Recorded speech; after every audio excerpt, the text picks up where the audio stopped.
Hello बच्चों, good morning. कैसे हैं आप लोग? तो 8th क्लास में अपन चैप्टर नंबर 4 डिस्कस कर रहे थे, मेटल्स एंड नॉन मेटल्स। और इसका अपने जो है टॉपिक स्टार्ट किया था, chemical properties of metals and non metals. उसका भी हम फर्स्ट पॉइंट कर रहे थे, रिएक्शन विद ऑक्सीजन, यानी मेटल्स और नॉन मेटल्स की ऑक्सीजन के साथ रिएक्शन किस तरीके से होती है, ये हम डिस्कस कर रहे थे। ठीक है, तो इसी को जो है आज अपन कंटिन्यू करेंगे। तो आप लोग जो है वीडियो को एंड तक जरूर देखें, क्योंकि अपन question of the day discuss करेंगे और काफ़ी जो है मज़ेदार चीज़ें अपन डिस्कस करने वाले हैं। तो वीडियो को लाइक कर दें और चैनल को जाके सब्सक्राइब जरूर कर दें। तो चलिए शुरू करते हैं। तो देखिए, chemical properties of metals and non metals, इसमें फर्स्ट आ जाता है रिएक्शन विद ऑक्सीजन, जो अपन ने कल स्टार्ट कर दिया था। इसमें हमने देखा था कि किस तरीके से मेटल्स जो हैं ऑक्सीजन से रिएक्ट करती हैं। यानी मेटल्स जो हैं, जितनी भी मेटल्स हैं, जैसे sodium, potassium, magnesium, calcium, zinc, iron, copper, जितनी भी जो है मेटल्स हैं, वो सारी क्या करती हैं, ऑक्सीजन से रिएक्ट करके और मेटेलिक ऑक्साइड बना लेती है। क्या बना लेती हैं? मेटेलिक ऑक्साइड्स बना लेती हैं। यानी when metals react with oxygen, metallic oxides are form, यानी मेटेलिक ऑक्साइड बन जाते हैं जब भी जो है मेटल्स रिएक्ट करती हैं किससे? ऑक्सीजन से। क्लियर होना चाहिए ये बात। यानी मेटल्स जो हैं ऑक्सीजन के जब भी कांटेक्ट में आएगी, मेटेलिक ऑक्साइड बन जाएंगे। जैसे एग्जांपल अपन ने पिछली क्लास में देखा कि मैग्नीशियम जो है वो किस तरीके से जो है ऑक्सीजन से रिएक्ट करता है और क्या बन जाती है? Magnesium oxide. ठीक है, ये मैग्नीशियम ऑक्साइड बन गया। यानी मेटल के साथ जब ऑक्सीजन आ जाती है तो उसको बोलते हैं मेटेलिक ऑक्साइड। क्या बोलते हैं? Metallic oxide. और मेटेलिक ऑक्साइड बना, ये होती है केमिकल इक्वेशन। इसको अपन क्या बोलते हैं? Chemical equation. और केमिकल इक्वेशन में इस तरफ, एरो के इस तरफ वाले को बोलते हैं रिएक्टेंट्स। ठीक है बच्चे, ये आप ध्यान रखोगे। एरो के इस तरफ वाले जितने भी कंपाउंड्स, जितने एलिमेंट्स होते हैं, उनको बोलते हैं रिएक्टेंट्स। ठीक है, और एरो के बाद वालों को बोलते हैं प्रोडक्ट्स। क्लियर है इतना? यानी एरो के पहले जो एलिमेंट्स, कंपाउंड्स होते हैं, उनको बोलते हैं रिएक्टेंट्स। एरो के बाद वाले जो कंपाउंड्स होते हैं उनको बोलते हैं प्रोडक्ट्स। किसी भी केमिकल इक्वेशन की बात हो रही है, किसी भी केमिकल इक्वेशन की बात हो रही है, रिएक्शन होती है। जैसे इसको अपन वर्ड्स में लिखते हैं इनको, जैसे मैग्नीशियम फुल लिखते हैं अपन इस तरीके से, मैग्नीशियम प्लस ऑक्सीजन, ये दोनों मिलके क्या बनाएंगे? Magnesium oxide. तो ये थी केमिकल रिएक्शन। उसको अपन ने शॉर्ट फॉर्म में किस तरीके से लिखा? Mg प्लस O2, फिर क्या बन गया? Magnesium oxide. तो ये है क्या? Chemical equation. ये रिएक्शन थी केमिकल, और ये केमिकल इक्वेशन इसी की। ठीक है, ये इक्वेशन थी। और इक्वेशन में भी क्या होता है कि एरो के पहले जो कंपाउंड्स होते हैं, एलिमेंट्स होते हैं, उनको बोलते हैं रिएक्टेंट्स। एरो के बाद वालों को बोलते हैं प्रोडक्ट्स। क्लियर है? अब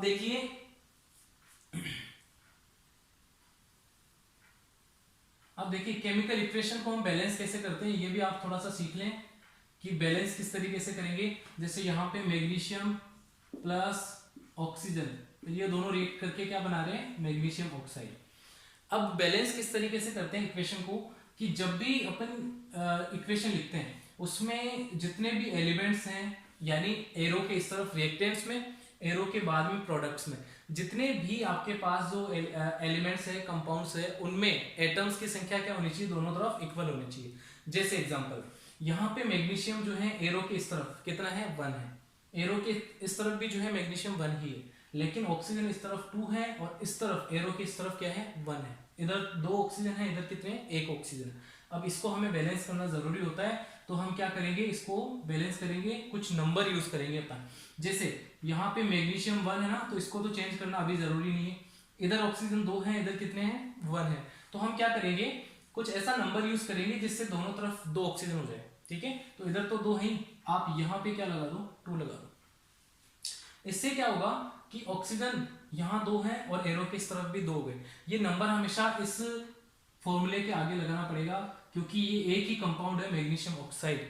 तो हमें जो 2 अपन ने यूज किया वो उस फॉर्मूले के आगे यूज करेंगे। ऐसे नहीं कि यहाँ नहीं, इस तरीके से नहीं लगाएंगे अपन 2। तो अपन 2 जो है ना, इस फॉर्मूले के आगे ही यूज करेंगे। क्लियर है? अब ये 2 लगाया अपन ने, अब क्या हुआ कि मैग्नीशियम भी तो 2 हो गए, तो हम क्या करेंगे? मैग्नीशियम को भी इस तरीके से बैलेंस कर देंगे। तो ये बैलेंस करना भी आपको आना चाहिए। क्लियर है? किस तरीके से रिएक्शन लिखते हैं, किस तरीके से उसकी इक्वेशन, फिर उसको बैलेंस करना, और क्या रिएक्टेंट्स होते हैं, क्या प्रोडक्ट्स होते हैं, ये आपको जानना बहुत जरूरी है। अब देखिए कि अब अपन ने देखा कि मेटल्स जो हैं वो रिएक्ट करती हैं ऑक्सीजन से और क्या बनाती है, मेटालिक ऑक्साइड। क्लियर है, ये बात ध्यान रखनी है। फिर इसमें अपन ने देखा था कि मेटालिक ऑक्साइड कैसे होते हैं, नेचर में बेसिक नेचर के होते हैं। उसकी फिर अपन ने जो है एक्टिविटी की थी 4.3, उसमें क्या देखा था कि रस्ट कलेक्ट की थी, वाटर के साथ मिक्स किया, और फिर देखा कि हमने उसको लिटमस पेपर से जब अपन ने चेक किया तो रेड लिटमस कैसा कन्वर्ट हो जाता है, ब्लू कलर का, और वो शो करता है कि जो सॉल्यूशन था वो कैसा होता है, बेसिक नेचर का। अगर ब्लू लिटमस रेड में कन्वर्ट हो जाता तो वो एसिडिक नेचर का होता वो सॉल्यूशन। क्लियर है, तो हम यहाँ से भी एक चेक कर सकते हैं कि जो ये मैग्नीशियम को जब अपन बर्न करते हैं, ये Mg जो है ना, ये क्या है, मैग्नीशियम रिबन। इस मैग्नीशियम रिबन को जब ऑक्सीजन के प्रेजेंस में बर्न करते हैं तो क्या बन जाता है, मैग्नीशियम ऑक्साइड, यानी इसका एक पाउडर फॉर्म बन जाता है। ठीक है ना, तो ये MgO जो है मैग्नीशियम ऑक्साइड है, ये एक पाउडरी फॉर्म में होता है। जब इसको वाटर के साथ आप मिक्स करोगे, ठीक है, जब आप इस मैग्नीशियम ऑक्साइड MgO को वाटर के साथ मिक्स करोगे तो क्या बन जाता है बच्चे, MgOH का होल ट्वाइस। क्या बन जाता है, MgOH का होल ट्वाइस। और जब मेटालिक ऑक्साइड वाटर के साथ रिएक्ट करते हैं तो क्या बना लेते हैं, हाइड्रोक्साइड। क्या बना लेते हैं, हाइड्रोक्साइड। और यही हाइड्रोक्साइड जो है ये बेसिक नेचर का होता है, इसीलिए रेड लिटमस कैसा कन्वर्ट हो जाता है, ब्लू में कन्वर्ट हो जाता है। ठीक है ना, यानी मेटालिक ऑक्साइड कलेक्ट करो, उसको वाटर के साथ मिक्स करो और चेक करो कि क्या, लिटमस पेपर से चेक करो कि क्या वो बेसिक नेचर का है, क्या वो एसिडिक नेचर का है। ठीक है, कैसे चेक करेंगे, मैग्नीशियम ऑक्साइड जैसे था, मैग्नीशियम रिबन को बर्न किया तो मैग्नीशियम ऑक्साइड बना, मैग्नीशियम ऑक्साइड को वाटर के साथ मिक्स करोगे तो क्या बन जाएगा, मैग्नीशियम हाइड्रोक्साइड। और जो मैग्नीशियम हाइड्रोक्साइड बना वो कैसा होता है, बेसिक नेचर का। इसीलिए वो सॉल्यूशन जो था, जैसे रस्ट लिया था ना अपन ने, वो भी सेम टू सेम रिएक्शन है वो ये वाली। ठीक है, और यहाँ पे आप वहाँ उसकी जगह आप मैग्नीशियम रिबन का पाउडर भी ले सकते हैं और मैग्नीशियम ऑक्साइड भी ले सकते हैं, उसको वाटर के साथ रिएक्ट करो और क्या बन जाएगा, जो है हाइड्रोक्साइड बन जाएगा।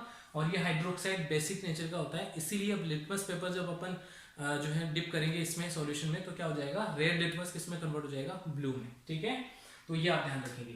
फिर है एक इंपॉर्टेंट नोट करके जो है क्वेश्चन दिया हुआ है कि when A copper vessel, copper vessel का मतलब होता है कॉपर का कोई बर्तन, पतीला जिसको बोलते हैं। ठीक है, copper vessel is exposed to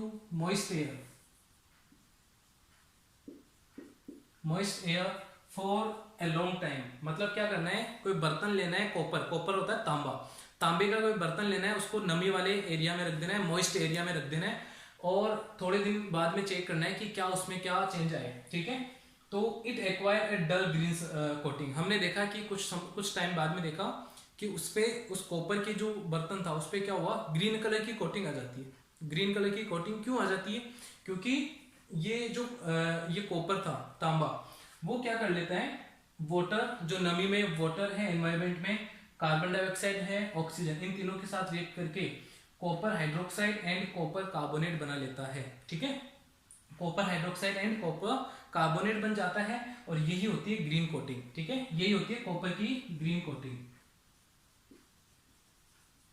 ये आप ध्यान रखेंगे। ठीक है, यही होती है कॉपर की ग्रीन कोटिंग, यानी कॉपर हाइड्रोक्साइड CuOH का होल ट्वाइस। होल ट्वाइस क्यों बोल रहा हूँ, क्योंकि ब्रैकेट में ये ऑक्सीजन और हाइड्रोजन दोनों हैं और इसके बाहर दो लगाया हुआ, इसको बोलते हैं ट्वाइस। तो कॉपर हाइड्रोक्साइड और ये क्या बन जाएगा, कॉपर कार्बोनेट, इसी इन दोनों को मिला के अपन बोलते हैं क्या, ग्रीन कोटिंग। क्या बोलते हैं, ग्रीन कोटिंग। ठीक है, तो कॉपर के बर्तन जो होते हैं उनपे क्या आ जाती है, जब वो मॉइस्चर के कांटेक्ट में आता है तो ग्रीन कलर की कोटिंग आ जाती है। जैसे आयरन ऑब्जेक्ट्स पे किस तरीके के कोटिंग आ जाती है, ब्राउन कलर की, ऐसे ही सिल्वर ऑब्जेक्ट्स पे कैसे आ जाती है, ब्लैक कलर की कोटिंग आ जाती है। ये भी आप ध्यान रखेंगे कि कॉपर पे तो ग्रीन कलर की कोटिंग आती है, आयरन पे ब्राउन, और सिल्वर ऑब्जेक्ट्स पे यानी चांदी की जो आभूषण होते हैं उनपे क्या आ जाती है, ब्लैक कलर की कोटिंग आ जाती है। ये भी आप ध्यान रखेंगे। ठीक है, फिर देखिए अब आ जाता है हमारा, ये तो था मेटल्स के साथ रिएक्शन ऑक्सीजन की। अब अपन देखेंगे कि क्या नॉन मेटल भी जो है ऑक्सीजन से रिएक्ट करती है क्या, तो ये हम चेक करेंगे। तो मेटल्स जो हैं वो तो करती हैं, अपने देख लिया। नॉन मेटल्स भी जो है ऑक्सीजन के साथ रिएक्शन करती हैं। मेटल्स तो करती है, नॉन मेटल्स भी जो है ऑक्सीजन के साथ रिएक्ट कर लेती हैं। कैसे चेक करेंगे, देखो क्या करना है कि एक टम्बलर लेना है। ठीक है, ग्लास टम्बलर।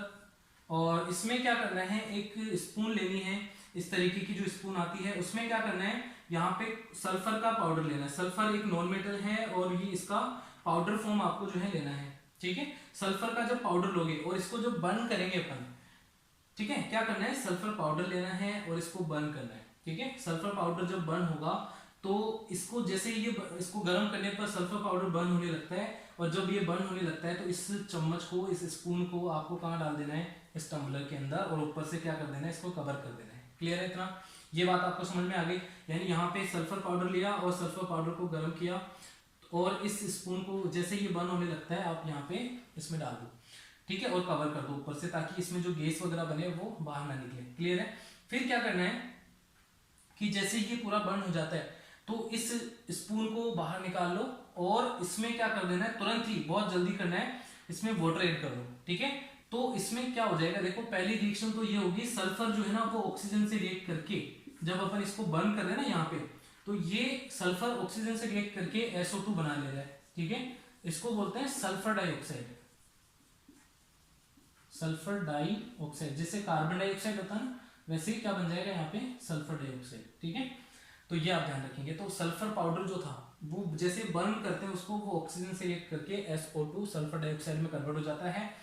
और ये सल्फर डाइऑक्साइड जब अपन ने यहाँ पे इसको ऐड किया था तो ये सल्फर डाइऑक्साइड इसमें कलेक्ट हो जाती है इस टम्बलर में।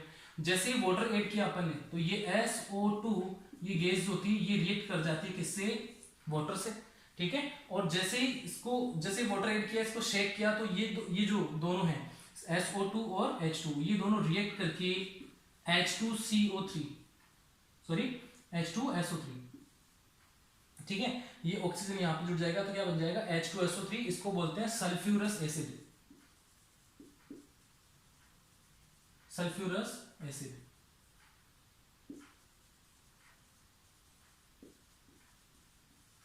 ठीक है, सल्फ्यूरस एसिड बन गया। यानी ये जो था, ये सल्फर डाइऑक्साइड ये वाटर से रिएक्ट करके क्या बना लेता है, H2SO3 यानी सल्फ्यूरस एसिड बना लेता है। तो ये रिएक्शन हो जाती है किसमें, इस टम्बलर में, इस तरीके की रिएक्शन होती है। और आप यहां से नाम से पता चल रहा है, देखो सल्फ्यूरस एसिड, मतलब ये जो सॉल्यूशन बना यहाँ पे वो कैसा होगा, एसिडिक नेचर का होगा। कैसा होगा, एसिडिक नेचर का होगा। और इससे ये शो होता है कि ये जो नॉन मेटेलिक ऑक्साइड है SO2 क्या था, ये नॉन मेटेलिक ऑक्साइड था। क्या था ये, नॉन मेटेलिक ऑक्साइड। क्यों था, क्योंकि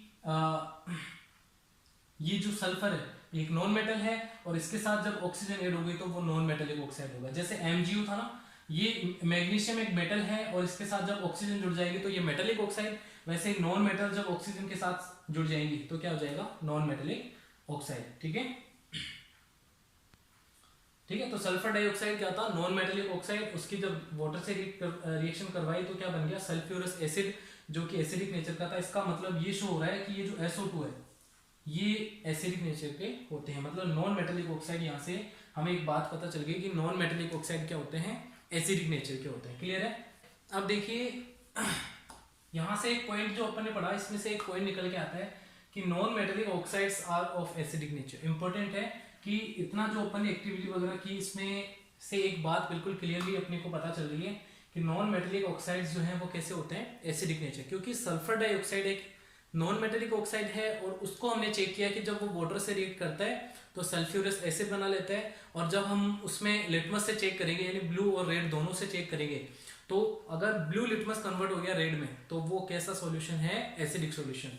तो इससे पता चलता है कि नॉन मेटेलिक ऑक्साइड कैसे होते हैं, एसिडिक नेचर की। क्लियर है? जैसे कि SO2 सल्फर डाइऑक्साइड एक नॉन मेटेलिक ऑक्साइड है, ये आप ध्यान रखिए।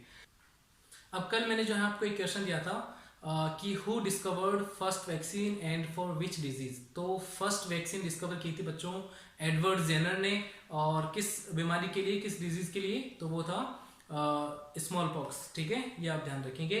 अब आज का जो है क्वेश्चन ऑफ द डे आप बिल्कुल नोट कर लें कि फर्स्ट जो क्वेश्चन दिया है मैंने आपको वो है which bacteria converts milk into curd. ठीक है, इंपॉर्टेंट क्वेश्चन, ध्यान रखें आप इसको। तो क्वेश्चन ऑफ द डे में इसको आप नोट करें, which bacteria converts milk into curd. ठीक है, तो ये भी आप ध्यान रखेंगे और इसका आप मुझे जवाब जो है कमेंट सेक्शन में जरूर दें। तो अगली क्लास में अपन मिलेंगे एक नए टॉपिक के साथ। ठीक है, बिल्कुल जोश के साथ और बिल्कुल नए टॉपिक के साथ। तो बिल्कुल जुड़े रहें आप लोग और कंटिन्यू क्लासेस लें, और मिलते हैं अगली क्लास में। तो टेक केयर, बाय बाय।